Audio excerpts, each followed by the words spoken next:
reign of feminism, and she dressed like a boy. She really wanted to hone her skills in swordsmanship. She wanted to learn about fencing, things like reading. Oh my God, where is he? Right? Burn her at the stake. Just wait. Burn her. Writing. Heretic. So she even went on to be what I'm going to call today let's call her a B-League opera singer. If you were alive at the time, you would think she would fangirl the shit out. You'd be like, she's amazing. So Mila, you would have really liked her. It's fine. But we're gonna fast forward a little bit to her late 20s. So her youth grade, 20th and reign. But let's get to her adulthood. That's where the real good shit really is. So adult Julie falls in love with a woman, which we love. Okay, we don't know her name like the lover. That's fine. But what we do know is that Julie's lover's parents were not cool with this. They did not like their daughter loving a woman by any means. I'm gonna go ahead and assume it's like religion or homophobia, things we're not cool with right now. But Lovergirl's parents, they sent her to live at a convent. Okay, they wanted to get her life straight. You see what I did there? I did. And they were not having it. Well, Julie wasn't having it. She's not homophobic, as none of us are. Okay? And Julie made a plan to break her lover out of this convent. Okay, and this is where we're really gonna have a division of who you all are as people. I think you're all going to be on board with Julie, but we're going to have two groups. Group A is really going to think Julie's a bad bitch, okay? And we love her. Group B, though, is going to say, Julie's a crazy bitch, but like, go off, girl. We're going to support you. So decide who you are in a minute. So one night, Julie decides that she's going to break her lover out of the convent. And this is where it gets a little interesting and you get to make the decision. She decided that she is going to go to the convent and, okay, break this down, convents. I don't know how much you guys know about convents, religion, nuns, but all convents have a graveyard. Now, here's where we're gonna have a little grammar lesson for the night. Does anyone know the difference between a graveyard and a cemetery? I'm gonna assume no.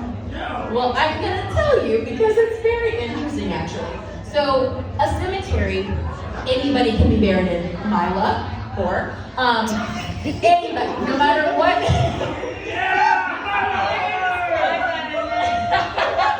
No matter who you are, where you come from, your income level, your sexual promiscuity, you can be buried in a cemetery. Now, graveyard, however, those are typically more attached to religious affiliation. So it's usually attached to a church or a convent. There is a difference. Stop using those words synonymously because they're not the same. So Mila birthday fun facts. I'm birthday bitch. Ready facts.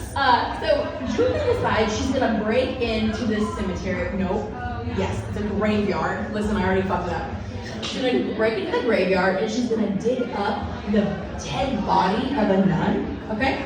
And she says, you know what the best way to get around here is? I'm gonna put this dead body from the graveyard of this dead nun into the bed of my lesbian lover, and I'm gonna set the bed on fire, and I'm gonna make it look like she's dead, okay?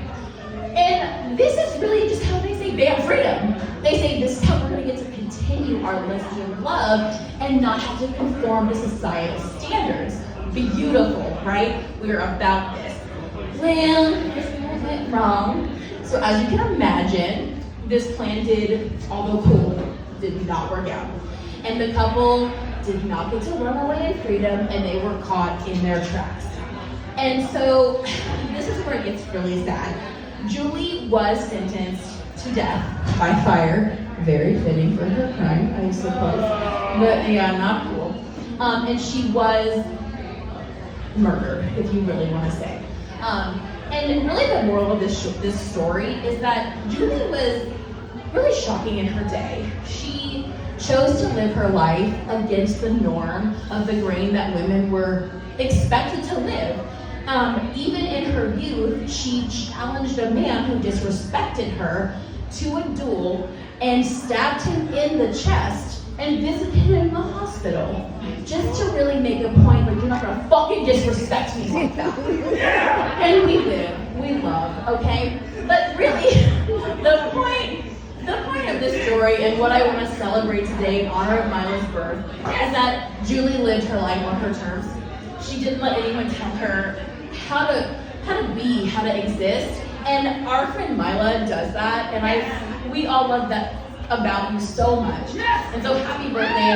Thank you for, even though you never burned a corpse. Oh, I assume. I don't know. That you know. I mean, That I know of. if you're down, like, Bitch, I'm always down. This one time, Mila gifted me a shovel and some rope, and we'll talk. Oh, and duct tape, and we'll talk about that later. But yeah. So thank you, Mila. Happy birthday. I love you, and thank you all for listening to my story.